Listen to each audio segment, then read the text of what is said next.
उनका सरकारी पिस्टल 10 कारतूस मिसिंग है। इस संदर्भ में थाना उत्तर प्रदेश पुलिस के तमाम कारनामे हैं। हर रोज कोई ना कोई नया कारनामा सामने आता रहता है।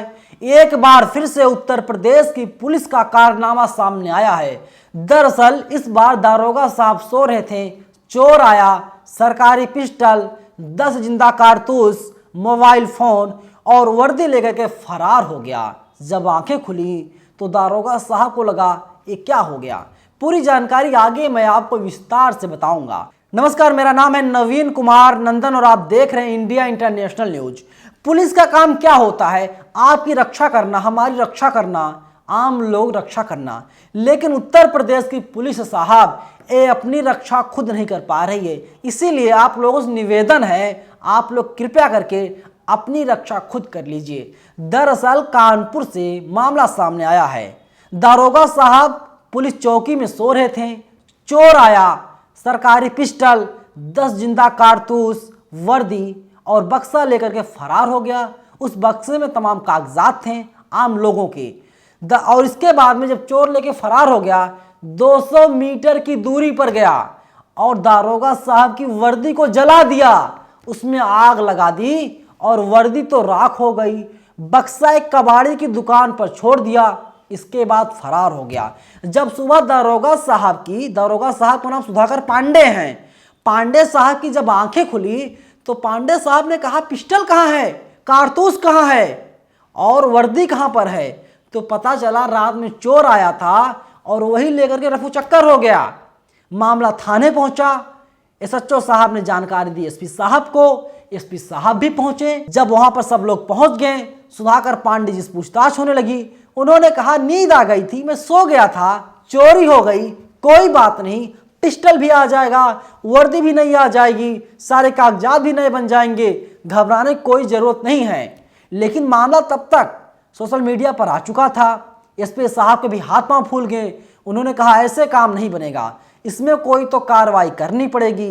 तो एसपी साहब ने कार्रवाई करते हुए सुधाकर पांडे साहब को तो सस्पेंड कर दिया। बोले कि हम सस्पेंड कर रहे हैं। इसके बाद मीडिया को बुला लिया और अपना बयान दे दिया। क्या कुछ कह रहे हैं एसपी साहब, सुन लीजिए।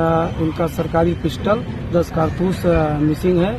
इस संदर्भ में थाना एसपी साहब को सुन लिया आपने, कितनी अच्छी अच्छी बातें कर रहे हैं। हमने सस्पेंड कर दिया है, 5 टीमें लगाई गई हैं, मामले की जांच की जा रही है, बहुत जल्द ही हम वर्कआउट कर लेंगे, यानी केस को सॉल्व कर लेंगे। जो भी आरोपी है, जो भी दोषी है, हम उसको गिरफ्तार कर लेंगे। लेकिन एसपी साहब एक बात बताना भूल गए। दरअसल जो चोर था, जहां पर उसने बक्सा छोड़ा था, वहां पर कबाड़ी की दुकान थी। और इसके बाद पुलिस वाले जब हरकत में आए, पुलिस की आंखें खुली तो उन लोगों ने कबाड़ी को गिरफ्तार कर लिया। उसी से पूछताछ करने लगे। बोले असली मुलजिम तो तुम ही हो, आ जाओ थाने में और अब हम पूछताछ करते हैं। सोचिए, पुलिस है, कितनी अच्छी पुलिस है। हर रोज नई नई घटनाएं सामने आती हैं। अभी एक घटना आपने देखा था किस तरीके से बनारस में एक दारोगा साहब जब जा रहे थे गश्त पर तो 3 बदमाश आए, दारोगा साहब से मारपीट की और इसके बाद मारकर लहूलुहान कर दिया। दारोगा साहब अस्पताल में भर्ती हैं, जहां पर उनका इलाज चल रहा है। और यहां पर दारोगा साहब कानपुर में मस्ती से सो रहे हैं। चिंता करने कोई बात नहीं है, असली रामराज यही है।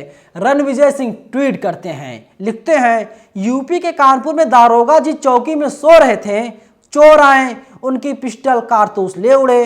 अब दारोगा जी सस्पेंड हो गए हैं। चोरों की तलाश में पुलिस की 5 टीम लगी है। तान्या यादव हैं, ये लिखती हैं कानपुर न्यू आजाद नगर चौकी के दारोगा सुधाकर पांडे सोते रहे, चोरों ने अपना काम कर दिया। चोरों ने चौकी में घुसकर बक्सा समेत पिस्टल, कारतूस और वर्दी पार कर दी। चोरों ने दारोगा के कपड़ों में आग लगा दी। शाबाश दारोगा जी, इससे बेहतर काम और क्या होगा। अब आप उम्मीद मत कीजिएगा जब आपके घर में चोरी हो जाएगी या जब आप मुसीबत में फंसे रहेंगे तो उत्तर प्रदेश की पुलिस आपकी मदद करेगी।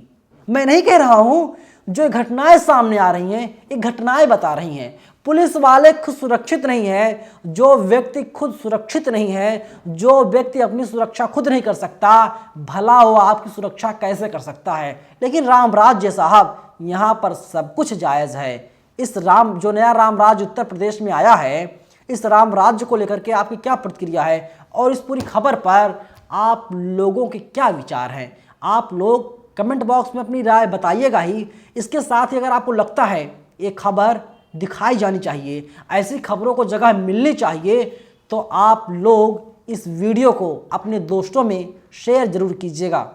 शुक्रिया।